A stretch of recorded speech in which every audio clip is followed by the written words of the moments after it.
Hey YouTube, it's Gdubley here with a new segment that I'll be bringing you guys. It's on Psychic Monsters. Uh, Bringing this segment because it's the deck that I'm currently playing, and I plan to be playing for quite a while because Extreme Victory gives them a lot of support. I should be getting you guys, consistent updates once every week or 2 weeks or whatnot. But for right now, in this episode, I plan on covering some of the monsters that are currently out. This will not include Extreme Victory. But if you don't know what those monsters do, go ahead and check those out because a lot of them are very good. I may reference some of the monsters in Extreme Victory just because some of these monsters that I'm going to show you become a lot better when Extreme Victory hits. So go ahead, check those guys out, and enjoy the video. Alright, so first I'm going to be talking about some of the niche monsters that Psychics run. The first one is going to be Destructotron. Okay, Destructotron is a 1600 beater where you pay 1,000 life points and you blow a backfield for each 1,000 life points you play. Card's good. I personally like it in 1, just for the random Mind Master shenanigans and being able to bring it out and then clear your opponent's back row for an easy push for game or whatnot. It does die at the end phase if there's not another Psychic monster on the field, so that's a bit of a detriment. But 1 tech copy has always done me pretty well. Plus it's Earth. Earth is going to be really big in this deck with the new Extreme Victory monsters. Plus a lot of the monsters in this deck are already Earth. So Destructotron. Next is going to be Psyblocker. I personally like Psyblocker. I usually tech 1. However, it's not necessary. I mean, it's pretty nice for stopping your opponent's Battle Fader or Gores. I'm probably, when Extreme Victory comes out, I'll be side decking at least 1, but probably 2, maybe even 3 Psyblockers. It's just great random hate. It's a 1200 beater, 4-star wind attribute that is a prohibition on legs. It stops Battle Fader, stops Gores. That's which stop my pushes.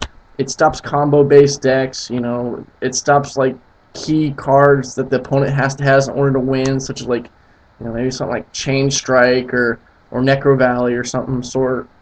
It's a decent card, not bad, but definitely a niche card that doesn't have to be run. Next is going to be Psychic Jumper.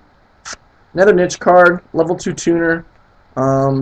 It's got an interesting kind of creature swap effect where you can send 1 Psychic monster at the cost of 1,000 life points to your opponent, not named Psychic Jumper, and take 1 of their monsters. It's pretty nice considering the fact that it's a tuner. It's kind of game changing, but just there's a lot of better tuners options in this deck. It would have been really great if it was level 1, just to give the deck another 1-for-1 target. But level 2 tuners aren't bad. It's 2 Earth, so it's easy to make Barkion or Natura Beast. Next is Dr. Cranium. This guy is pretty much a watered-down Sangan at the cost of life points that has to be destroyed in battle and sent to the graveyard. It's not bad. Again, it's Earth, so it helps with Barkion and Natura Beast.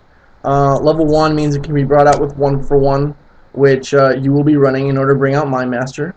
Dr. Cranium's not bad. It's not great. I run 1 right now, just for another 1-for-1 target. I don't think I'll be running any when Extreme Victory comes out.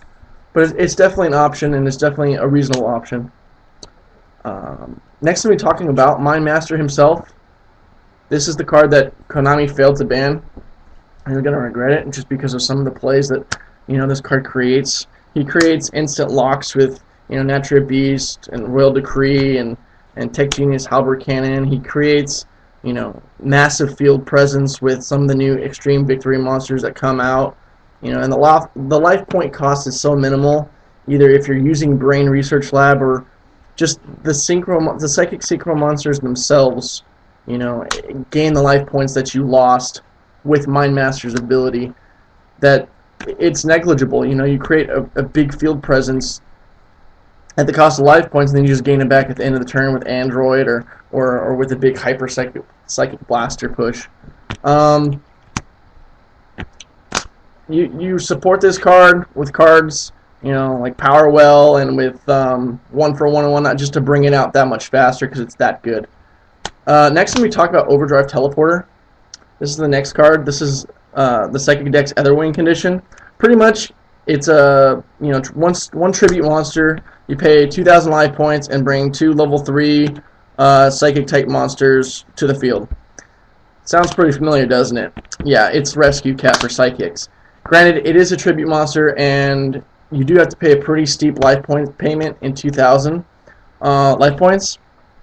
But this card wins games. It creates field presence, allows you to sync up into your big synchro monsters so that you can make that big push. Yeah, it's weak to Effect Veiler, and whatnot, but it's kind of the risk you run.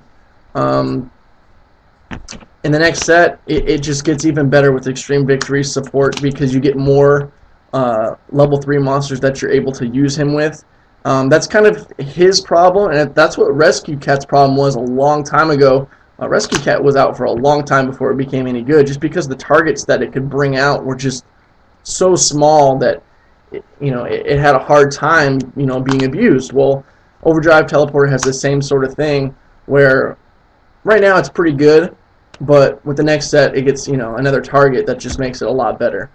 Next we'll be talking about the 2 targets right now that Overdrive Teleporter easily brings out, and that's Mind Protector and Psychic Commander.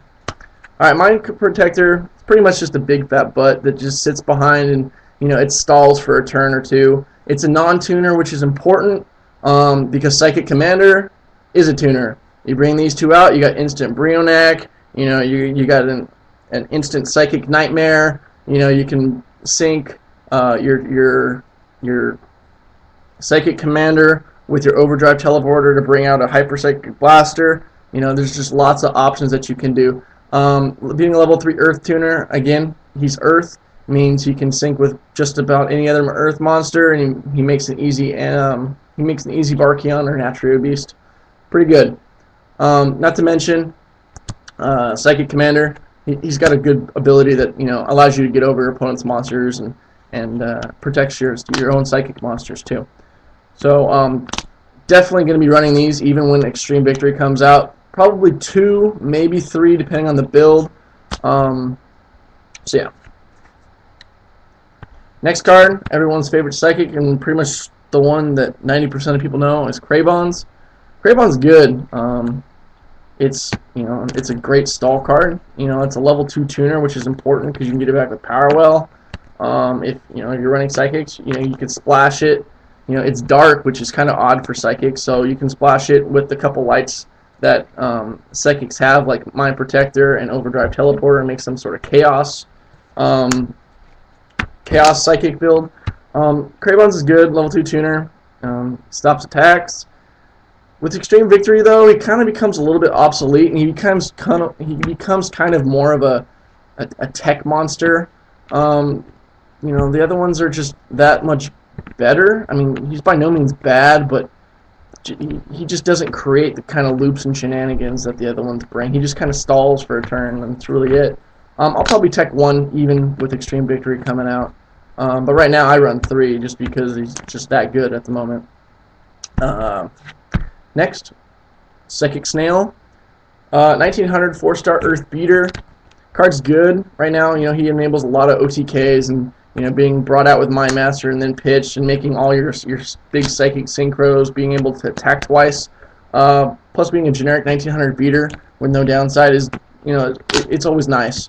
He gets even better when Extreme Victory comes out, just because he makes everything attack twice, and he just creates a lot of OTK opportunities that aren't there otherwise.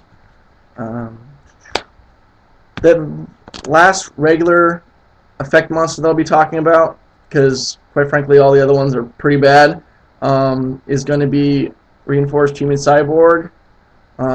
This card isn't quite good yet. It's kind of like a mini Bazoo, removing monsters in order to gain attack points. He gets a lot better Extreme Victory just because the Extreme Victory psychics need to be either moved from involve removing things from play. So he can gain a plus with this card called Psy Girl, and removing it from play. Not only does he get the attack bonus, but he gets a plus. Pretty good card, 1500. Remove 2 psychics, you get a free 2500 beater for the turn. Not too bad. Again, Earth important. Barkion, Natrio Beast, pretty good cards from what I hear. That's going to be all for my segment today. These are all the good effect monsters that can be used in a Psychic deck. Again, look at the Extreme Victory spoiler list. It's it's going to make the deck just that much more explosive and that much better. Look for my future segments. I'm going to be covering the Synchros probably next, and also the Fusions. And then I'll probably do some trap lineups and some spells and some overall deck lists. So keep an eye out for those, YouTube, and I hope you enjoyed it. Please subscribe if you haven't already. This is Gdubley. Peace out.